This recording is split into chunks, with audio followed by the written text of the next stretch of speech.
importa em todos os sentidos da nossa existência.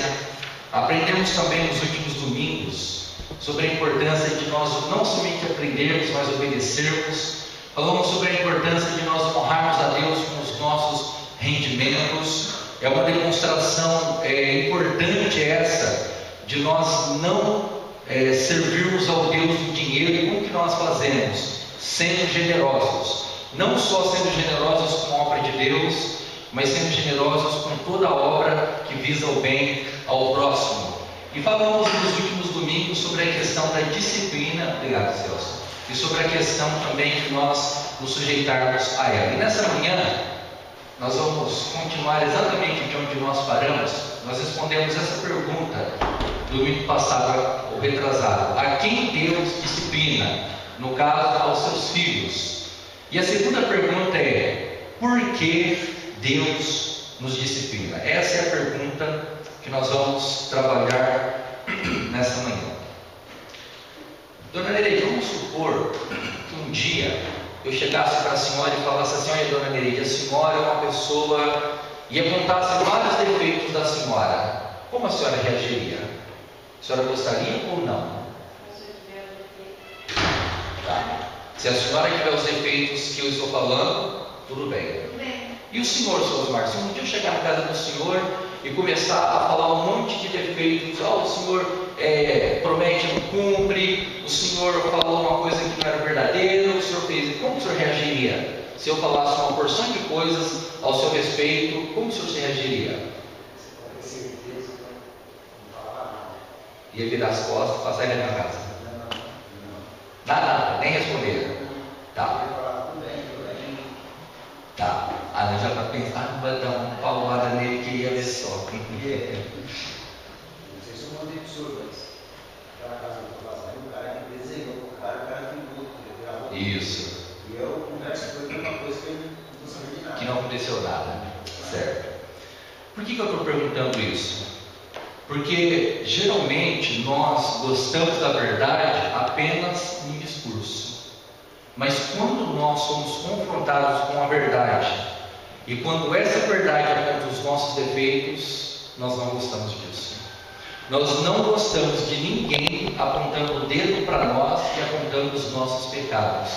E quando eu digo ninguém, nós não gostamos nem mesmo que Deus, na sua grandeza e soberania, aponte para nós os nossos pecados, porque nós gostamos de pensar que nós somos o nosso próprio Deus, nós seguimos a nossa própria verdade, e somos tão íntimos do nosso pecado que nós chegamos a pensar sequer que quando nós cometemos um pecado específico, nós podemos justificá-lo por algum motivo qualquer. Olha, eu estou fazendo isso, mas é por uma causa nobre. Então veja bem, nesse estudo, a primeira coisa que eu quero que nós entendamos é que Deus, Ele não aceita o pecado. Há aquele ditado que diz que Deus ama o pecador e odeia o pecado. Mas quando Deus manda para o inferno, Ele manda o pecado ou o pecador?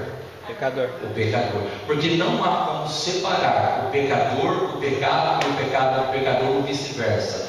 É importante nós entendermos que a relação de Deus com o pecado é uma relação inexistente, até o ponto de nós podermos estar aqui tão somente porque Cristo nos purificou. Se não fosse isso, não haveria a mínima chance. Esse estudo sobre a questão da disciplina é para mostrar para nós que quando Deus pesa a sua mão sobre nós, seja através de um irmão que aponta os nossos pecados, seja através de uma reunião com a liderança da igreja, seja uma mãe corrigindo um filho, seja um marido corrigindo a esposa corrigindo o marido, desde que essas correções elas estejam alicerçadas na coerência, na verdade e no Evangelho, elas deveriam produzir em nós alegria e não nenhum tipo de sentimento de autodefesa.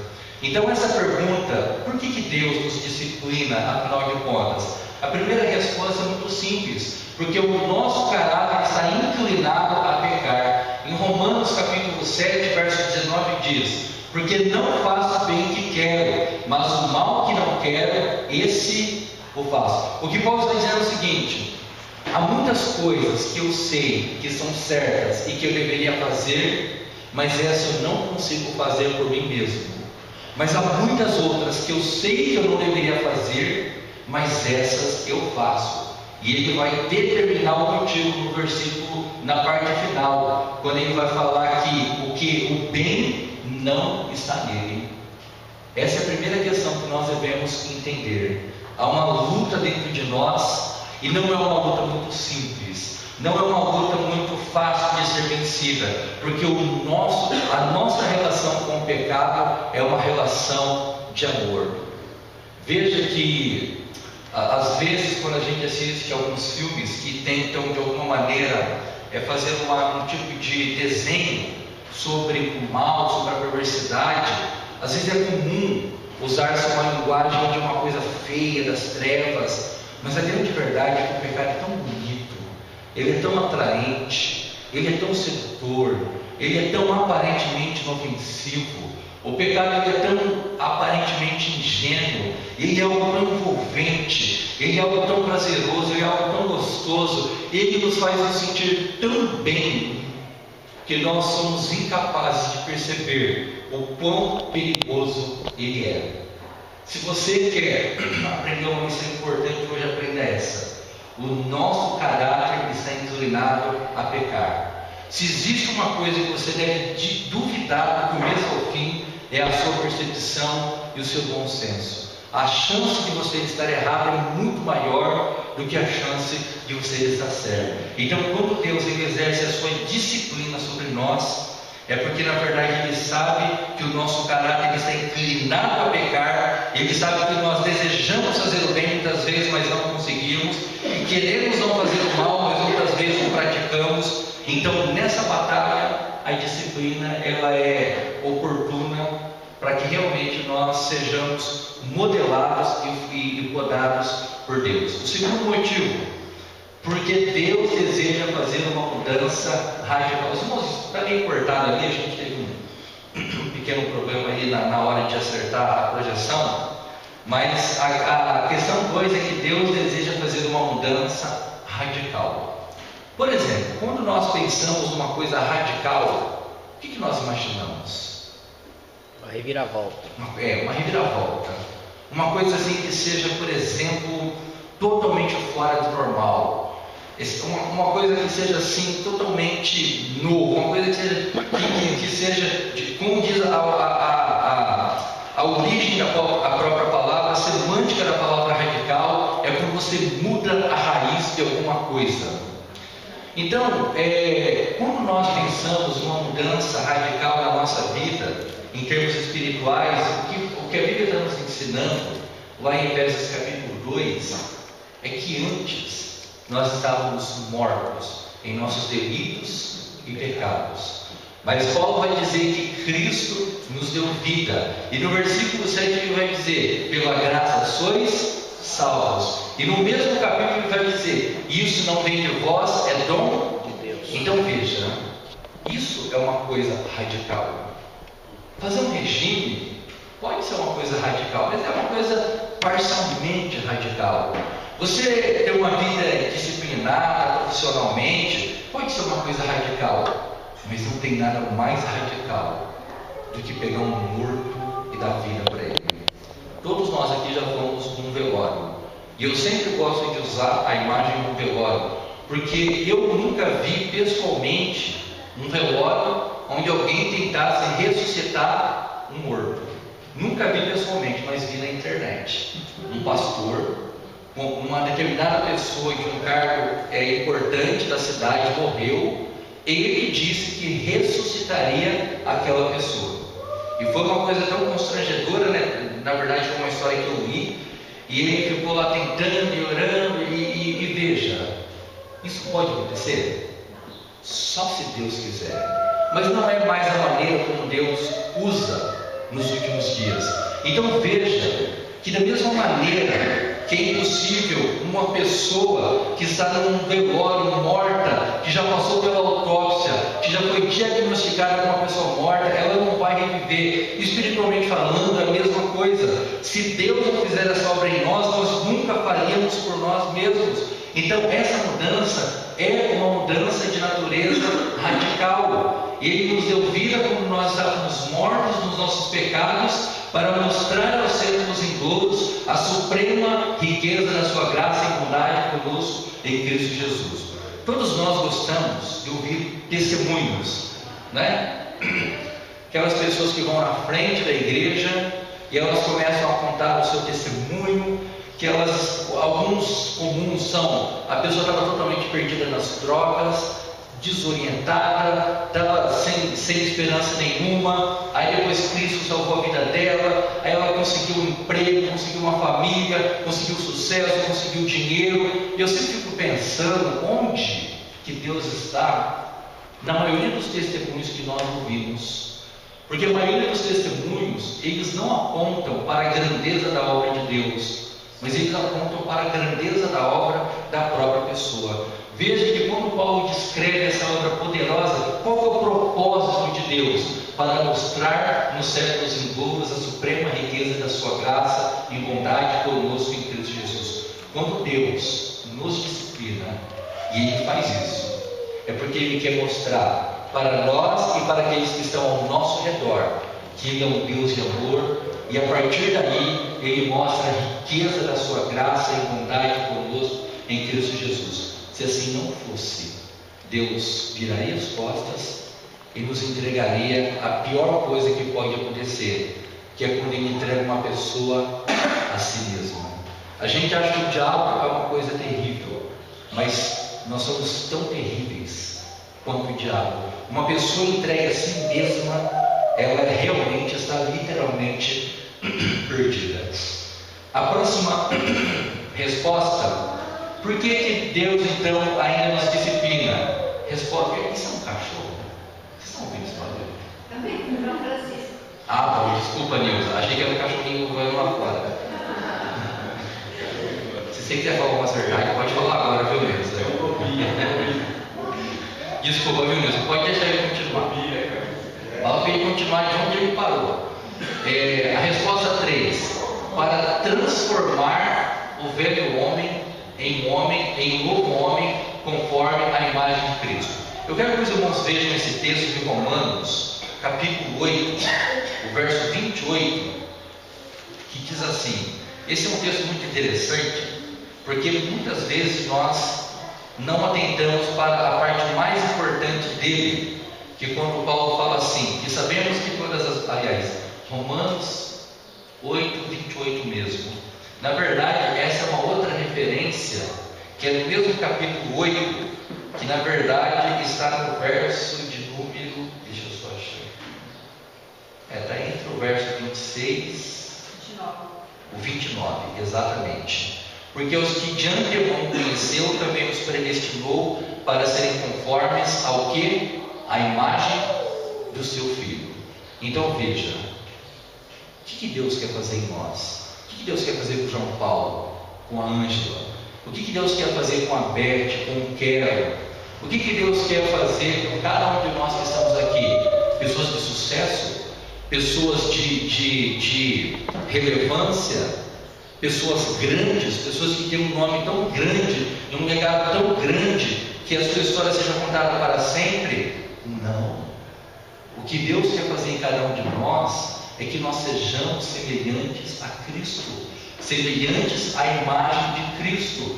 O final do versículo, lá no meio do versículo, diz: para sermos conforme a imagem dele, verso de número 29, bem no meio do versículo, para serem conformes à imagem do seu Filho. Em outras palavras, amar o que Cristo amava, odiar o que Cristo odiava e viver como Cristo vivia. Então esse é o propósito da disciplina também. É que nem um filho, um pai e uma mãe quando corrigem um filho. Seria mais fácil até entregá-lo a si mesmo, mas corrigir um filho, disciplinar um filho, chamar a atenção de um filho, estabelecer limites para um filho, é um trabalho muito difícil, mas é um trabalho que nós fazemos porque nós queremos formar nos nossos filhos a imagem de Cristo. Consequentemente, todas as outras coisas podem acontecer também, ser bem sucedido e tudo mais, mas desde que essas coisas apontem para Cristo. O ponto 4, para converter nossos gostos carnais no prazer espiritual. A gente, naturalmente, infelizmente, nós temos não é uma inclinação para o pecado. Essa palavra seria muito leve. Nós temos uma verdadeira paixão pelo pecado. Por exemplo, vamos imaginar num dos pecados que são mais comuns no século XXI, talvez em todas as épocas, um dos pecados mais comuns, que é o pecado do amor ao dinheiro. Os irmãos já perceberam, e certamente já tiveram experiências assim, de como que o dinheiro é fascinante, como que nós invejamos as pessoas que ganham muito dinheiro, como que nós que gostaríamos de ser como as pessoas bem-sucedidas, porque nós construímos a nossa mente que o poder financeiro e aquisitivo daquela pessoa, na verdade, a coloca num estado superior e elevado. Os irmãos já perceberam isso? Os irmãos já perceberam como que o dinheiro, ele vai dominando o nosso coração, e quando nós menos esperamos e menos percebemos, não é nós que administramos o dinheiro, mas é Ele que nos administra, é Ele que estabelece os limites, é Ele que vai dizer onde nós podemos ir, é Ele que vai estabelecer os limites. Então veja, tanto para o bem, tanto para o excesso, quanto para a restrição, Ele exerce um poder igualmente dominante. Então os nossos gostos pelo dinheiro, pelas necessidades sexuais, nunca se viu, já se viu em muita. Eu ia falar que não, né? Mas na cultura greco-romana isso já era muito comum, a questão da prostituição. Na Holanda, por exemplo, para os irmãos terem uma ideia, a prostituição é um trabalho regulamentado. No Brasil existem projetos de lei que querem regularizar a prostituição. Por que isso existe? Porque a indústria da pornografia é uma indústria que sempre está em ascensão. Por que geralmente nesse tipo de filme investe-se verdadeiras fortunas para produzi-los? Porque isso está alimentando um dos nossos piores pecados, que é o gosto e o amor pelas coisas carnais. Vamos citar aqui outros exemplos também. A fofoca, um dos pecados que nós sempre gostamos de falar assim, o homossexualismo é isso, mas imagina o poder destrutivo da fofoca, por exemplo, de coisas que não são verdadeiras, coisas que não correspondem com a verdade. Então, quando Deus nos disciplina, na verdade o que Ele está fazendo é uma transformação, é uma conversão de todos os nossos gostos que eram carnais para gostos e prazeres que eram espirituais. Eu fico pensando comigo mesmo, mas quando em algum momento na minha vida que eu imaginei que ler a Bíblia seria algo espiritualmente deleitoso ou prazeroso? Quando na minha vida ou na vida de muitas pessoas, elas podem, por exemplo, imaginar que participar de uma reunião de oração, onde nós ficamos aqui 40 minutos, 50 minutos orando, todo mundo orando, e para muitas pessoas isso é inconcebível. 50 minutos, todo mundo ali orando, mas por que existem pessoas que têm prazer nisso? Porque Deus vai transformando o gosto que antes era para as coisas carnais, agora em coisas espirituais. Por isso que Paulo vai dizer, aquele que furtava, não furte mais, aquele que mentia, não deve mentir mais, porque é uma mudança de inclinação, e é isso que Deus faz quando Ele vai nos disciplinando. Então, quando alguém apontar o dedo para você e apontar para um dos seus pecados, essa pessoa ela deve ser agradecida e não deve ser confrontada como geralmente nós gostamos de fazer. O próximo motivo para que nós caminhemos um pouco, por que Deus nos disciplina? Essa é a grande pergunta, para nos tornar participantes da sua santidade. Eu imagino que todos nós sabemos, deveríamos saber o significado da palavra santo na Bíblia. Vocês não sabem? Separado. Isso. E junto a isso significa um pouco mais, outras coisas mais.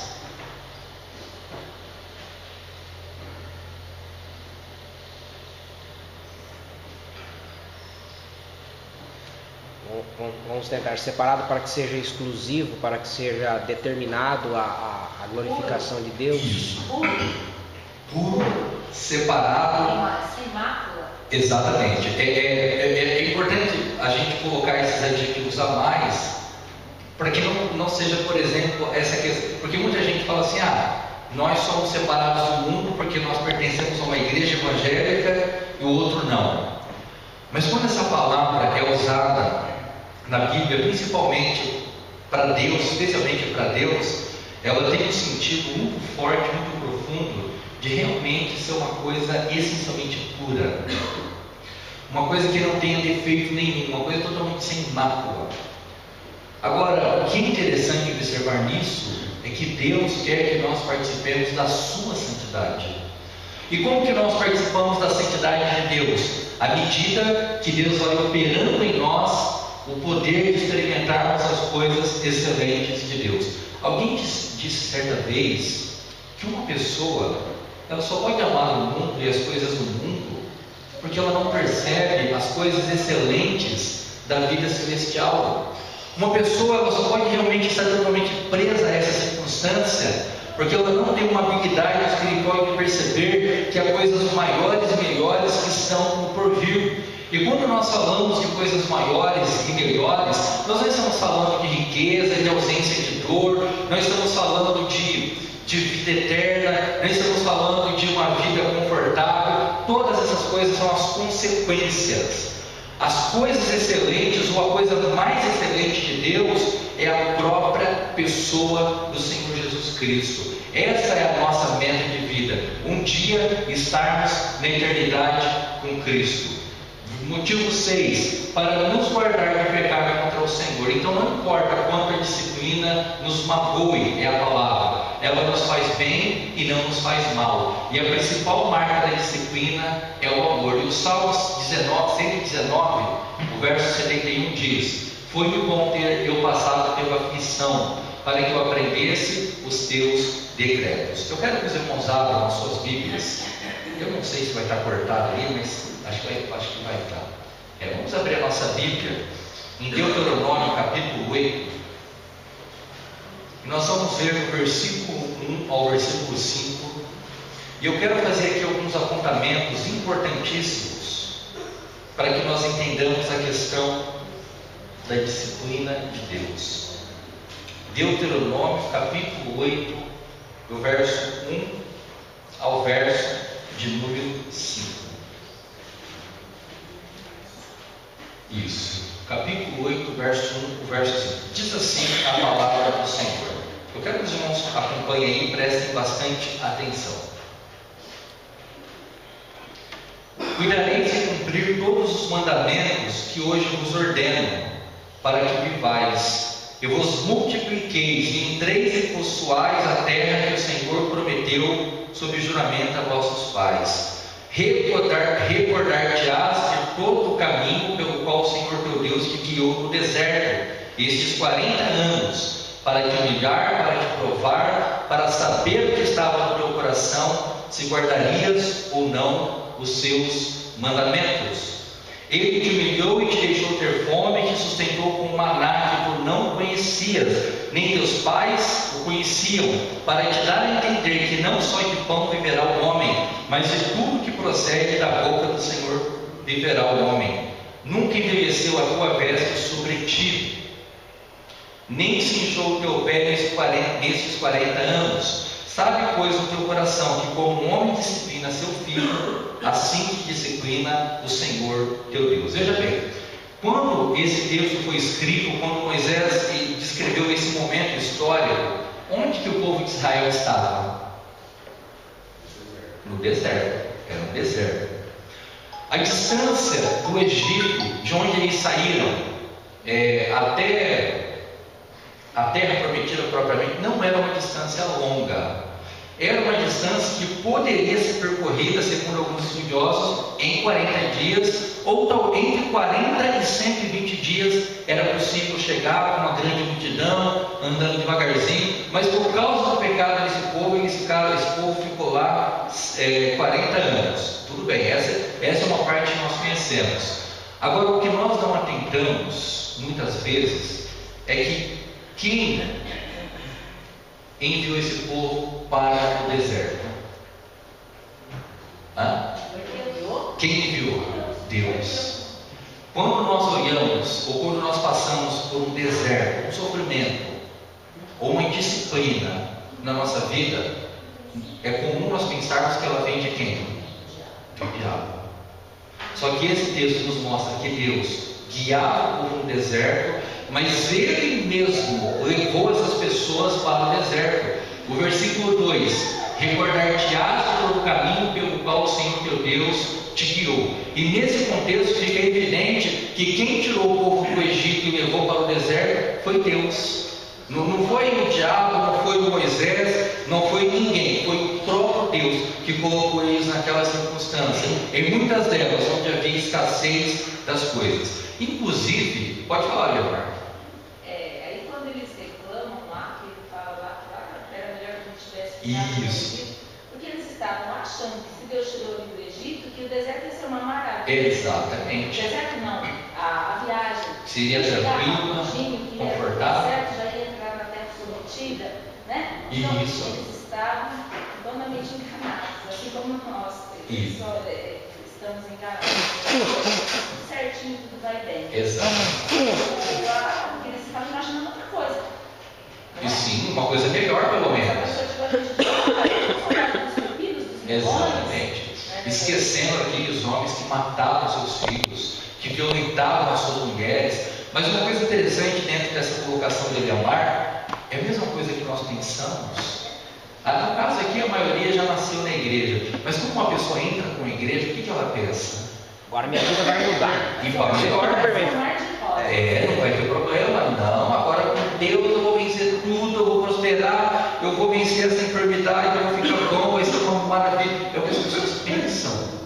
Só que elas se esquecem do mesmo jeito que Deus guiou e Ele enviou aquele povo para o deserto, é o que Ele faz hoje. Há tantas semelhanças dessa caminhada no deserto e da nossa caminhada para a Canaã Celeste, que a gente precisaria de tanto tempo para apontar todos os detalhes. Mas até a Eliamar me falou outro dia, e depois eu estava observando a questão de Jesus. Quem levou Jesus para o deserto foi quem? Para ser tentado pelo diabo. Isso. Olha, o diabo tentou Jesus. Não. O Espírito de Deus levou ele para ser testado no nível máximo. Para o nosso ensino. Isso. Então é Deus elevando as consequências máximas, colocando o seu filho, entre aspas, totalmente à mercê das tentações de Satanás. Então, se Deus levou Jesus, por que não levaria? Por que também não nos levaria? Por que não podemos ficar doentes?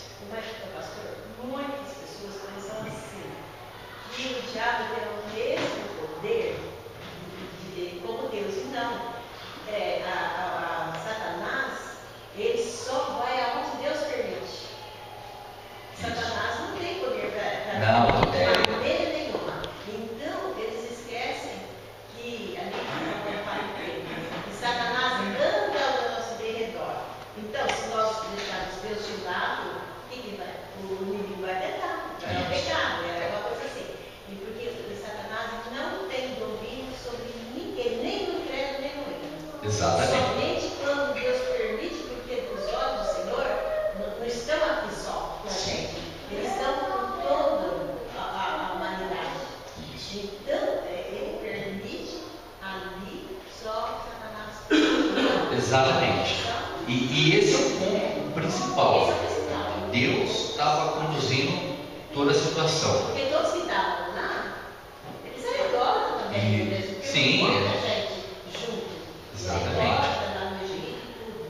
Então, eles achavam que Deus estava bem. Exatamente. Agora, uma outra coisa que geralmente nós também não pensamos, a gente pensa assim que o povo no deserto sofreu porque o deserto não tinha nada mesmo, o deserto não tinha nada, então era o deserto que estava impondo o sofrimento sobre o povo, mas não é o que o texto ensina. Se os irmãos observarem no versículo 2, diz assim: recordar-te-ás de todo o caminho pelo qual o Senhor teu Deus te guiou no deserto estes 40 anos. Olha o que ele vai dizer: para te humilhar, para te provar, para saber o que estava no teu coração, se guardarias ou não os seus mandamentos. Veja, quem estava provando, quem estava humilhando e quem estava submetendo esse povo ao mais intenso sofrimento era o próprio Deus. E por que Deus fez isso? Para saber duas coisas: o que estava no coração desse povo e se eles guardariam ou não os seus mandamentos. Então veja, irmãos, quando nós passamos por uma disciplina, para uma aprovação, por um teste, por um momento difícil desse tipo de natureza, o que Deus na verdade está fazendo é sondando o nosso coração para saber se as nossas convicções espirituais internas elas são coerentes com o nosso coração. Em outras palavras, há muito discurso. O mundo hoje é tanto discurso que chega a ser desanimador. É muito desanimador. Você entra numa rede social, todo mundo conhece Deus, todo mundo sabe a verdade, todo mundo tem uma lição para ensinar, todo mundo sabe o caminho da felicidade, todo mundo sabe tudo. O lugar de gente sábia são as redes sociais. Só que existe um nível a mais, e um nível profundo realmente, que é onde Deus nos conduz. E se os irmãos observarem no versículo de número 3, Deus não somente provou e não somente humilhou esse povo, Deus os deixou ter fome. E quando Deus os deixou ter fome, Deus sustentou com o maná que eles não conheciam. E aí os irmãos, muita gente fala do sermão do monte, quando Jesus fala assim: buscai em primeiro lugar o reino de Deus, tal. Ou quando ele diz que nem só de pão viverá o homem. Só que na verdade, toda a pregação de Cristo está alicerçada na onde? No Antigo Testamento. Especialmente no Pentateuco, de onde ele extrai e aplica as grandes lições. E se os irmãos observarem todo esse cenário, então Deus tirou eles do Egito, colocou no deserto, deixou passar fome, humilhou aquele povo, deixou eles passarem por situações extremas de necessidade, até o ponto que eles tinham uma única alternativa. E qual era essa alternativa? Voltar-se para Deus. Exatamente. Às vezes, Deus vai tirando todas as coisas, os nossos pseudos lugares de confiança. E por que a gente fala assim, mas por que Deus permite que uma pessoa passe por tanto sofrimento? Na verdade, Deus só está retirando daquela pessoa um ídolo dela.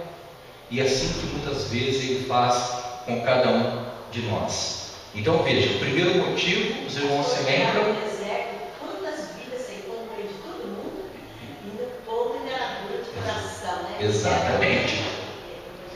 Exatamente.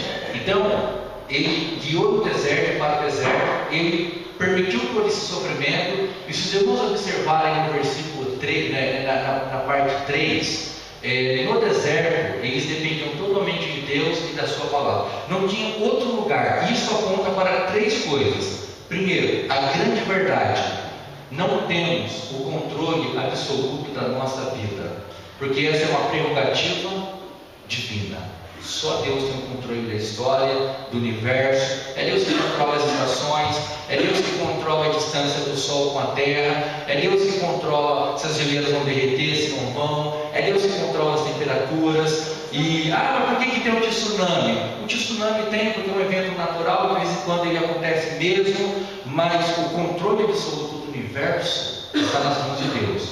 Nós não temos o controle de um carro. Não temos. Se você tiver. Vamos para uma bicicleta, descendo uma rua, se ela furar o pneu. Tem que a gente ver. Não precisa nem furar o pneu, pode ser nessa rua aqui, o cachorro correu atrás. A gente tropeça sem saber por que tropeçou. Exatamente. E você está andando ali, escorregou, caiu, enfim. Um carro seria muito para nós aí. Não temos controle absoluto da vida em nenhum sentido. A grande ilusão, a sensação de segurança das coisas e de estar no controle, ela é falsa e ilusória. Sabe aquelas pessoas que estão esperando o momento perfeito da vida, onde tudo isso é uma grande ilusão. Não, ele vai esperar, não vai encontrar. Não existe. Esse negócio de achar que se eu fizer uma boa previdência, e se eu ganhar tanto, e se eu tiver um bom plano de saúde, se eu fizer uma casa desse jeito, tudo isso só é bênção se nós entendemos que isso é uma bênção dada por Deus. Agora, se isso é um fim em si mesmo, é uma falsa sensação de ser. Por que os políticos desviavam tanto dinheiro? Porque eles pensavam que quanto mais recursos financeiros eles tivessem à disposição, até o ponto de uma pessoa guardar 52 milhões de reais num apartamento do lado da mãe dele. Então ele juntou as duas coisas que ele mais gostava, a mãe e o dinheiro. Só que é um engano, porque nem isso é realmente estável. Então é uma grande ilusão. Esqueçam. A única coisa que a gente aprende é que Deus pode nos dar a segurança. E falando que você usou para determinados fins, para chegar nos fins, e pior ainda quando a gente dificulta ou facilita os meios. Exatamente. Né? Para chegar a esse fim. Que a gente vai construindo tudo. Pior ainda. Exatamente. Principalmente se o cristão estiver fazendo isso, ou se Exato. fizer isso. Isso. Porque tem aquele ditado lá que os fins não justificam os meios. Isso. É isso, Weber, né? É isso, né? O ditado é os fins justificam. Os fins Meios. justificam os meios, né? Isso. Então é isso que muita gente. É essa filosofia. O povo acha que Exato. Mesmo que seja errado, mas seja errado, mas o que eu quero é aquilo lá, não vai importar como que foi o meio do caminho. Exatamente. Agora, por outro lado, fazendo um contraponto rapidamente para a gente encerrar, nós não estamos dizendo também com isso que não devemos planejar a vida, que não devemos ter o nosso plano de saúde, que não devemos lá cuidar da nossa aposentadoria. Não estou dizendo nada disso. Essas coisas são só meios de graça. Elas não são os meios de adoração. E a grande lição, buscar refúgio contra Deus e da sua palavra, é que nem uma pessoa que permanece no deserto de forma desorientada. E partindo para a conclusão, eu quero fazer duas aplicações. A primeira delas, Deus nos disciplina porque nos ama. A sua disciplina deve nos levar a uma vida de louvor e adoração. O louvor é a linguagem do reino. A murmuração é a linguagem das trevas. O louvor é sinônimo de vida espiritual, alegria e adoração. A murmuração revela a enfermidade e a doença espiritual. E o segundo, tão importante quanto passar pela disciplina, é ser transformada por ela. Porque Deus deseja que a disciplina seja o lugar onde nós entramos de um jeito e saímos de outro. E eu gostaria de colocar aqui uma frase do Paul Washer, que é um pregador que nós admiramos bastante, e ele disse assim: não é fácil ler a Bíblia sempre, não é fácil orar, porque a carne odeia isso. Então o que vocês precisam entender é que todos nós precisamos lutar contra a apatia, todos nós precisamos lutar contra a preguiça espiritual, porém são aqueles que lutam contra isso que prevalecem e progridem em santidade. Isso é muito importante. Vocês não se santificarão, vocês não crescerão em sua conformidade com Cristo sem fazer nada. Então aí entra a importância da disciplina, tanto no sentido da correção, como no sentido também da organização da nossa vida. Que Deus assim nos abençoe, que nos fortaleça na sua graça. Pode falar, Heber.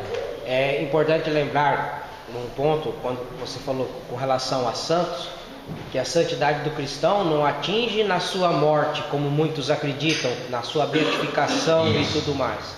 A santidade, em tese, é adquirida ou alcançada em vida, com os atos praticados pelo Espírito, não por nossa vontade.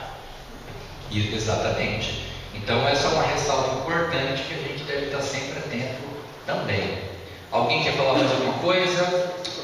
Então eu passo a palavra para a Richa e nós vamos